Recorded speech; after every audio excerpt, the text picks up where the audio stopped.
Setahun pemerintahan Prabowo Gibran melangkah, penuh kerja, kolaborasi dan langkah nyata untuk menghadirkan kesejahteraan rakyat.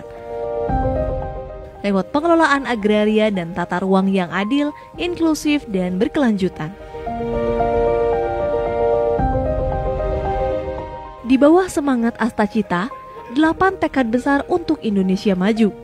Kementerian ATR BPN mengambil peran penting dalam mewujudkan kedaulatan pangan, pemerataan ekonomi, dan pembangunan berkeadilan di seluruh pelosok negeri.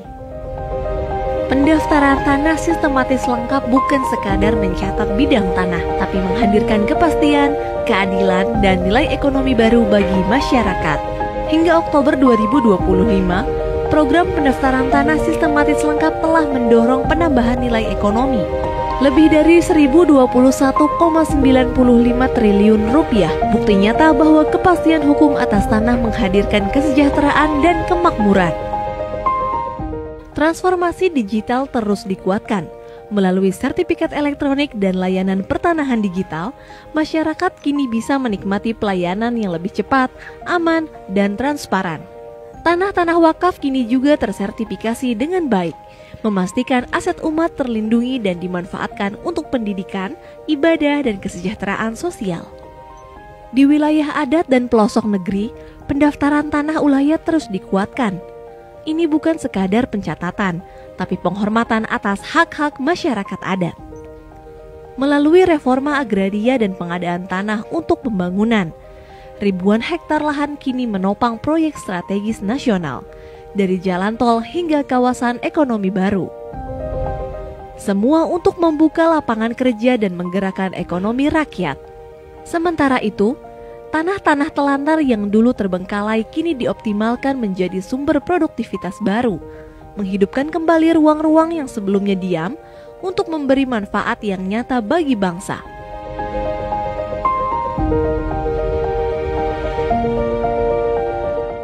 Dari 5.198,13 hektar SK Pendayagunaan TCUN, 5.006,68 hektarnya diperuntukkan untuk reforma agraria. Sepanjang tahun 2025, Kementerian ATR BPN terus berkomitmen menjaga keadilan agraria melalui penyelesaian kasus pertanahan di seluruh Indonesia. Dari total 6.015 kasus yang masuk, sebanyak 3.019 kasus atau 50,02% telah berhasil diselesaikan, mencakup sengketa, konflik, dan perkara pertanahan. Upaya penyelesaian tersebut bukan hanya menghadirkan kepastian hukum, tetapi juga menyelamatkan potensi kerugian negara mencapai 9,67 triliun rupiah.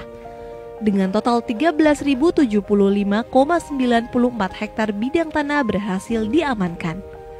Tata ruang menjadi fondasi arah pembangunan yang terencana dan berkelanjutan.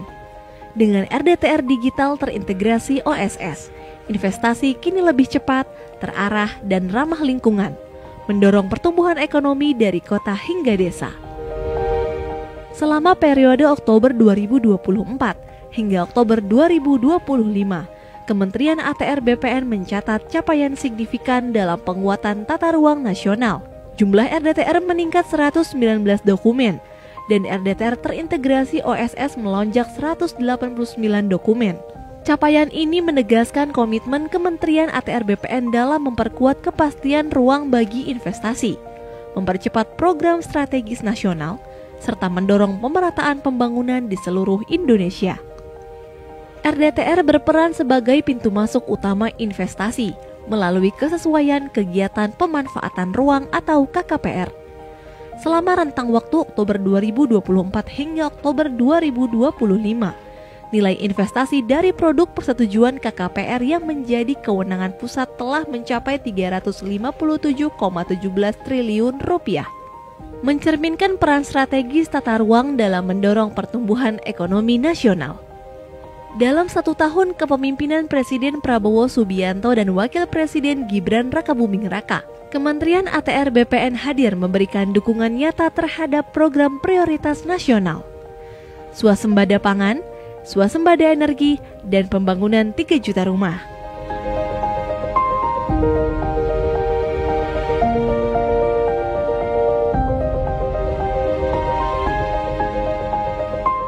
Dalam mendukung ketahanan pangan, Kementerian ATR BPN juga menerbitkan surat edaran Menteri tentang pengendalian alih fungsi lahan sawah untuk menekan laju alih fungsi lahan yang mencapai 60 hingga 80 ribu hektar per tahun. Langkah ini menjadi bagian penting dalam menjaga ketersediaan lahan pertanian pangan berkelanjutan, serta menyelaraskan kebijakan dengan revisi Peraturan Presiden Nomor 59 Tahun 2019. Dukungan tata ruang juga diwujudkan melalui penataan kawasan strategis, seperti kawasan swasembada pangan, energi, dan air nasional di Papua Selatan. Hingga Oktober 2025, telah diterbitkan 25 KKPR di 4 kabupaten, Merauke, Mapi, Asmat, dan Bovendigul, sebagai wujud percepatan pembangunan yang berpihak pada kemandirian nasional. Kementerian ATR BPN terus mengoptimalkan lahan-lahan tidur dan tidak produktif agar kembali memberi manfaat bagi bangsa. Hingga tahun 2025 telah ditetapkan tanah telantar seluas 117.485 hektar dan 37.790 hektar. Di antaranya telah ditetapkan melalui SK Pendayagunaan Tanah Cadangan Umum Negara. Lahan-lahan inilah yang kini menjadi potensi besar untuk mendukung program ketahanan pangan nasional dan pembangunan 3 juta rumah bagi rakyat Indonesia. Kementerian ATR BPN terus hadir, memastikan tanah bukan sekadar ruang untuk berpijak, tapi tempat di mana kesejahteraan tumbuh dan masa depan dibangun bersama. Menata ruang, memperkuat kedaulatan agraria, dan menghadirkan kemakmuran untuk seluruh rakyat Indonesia.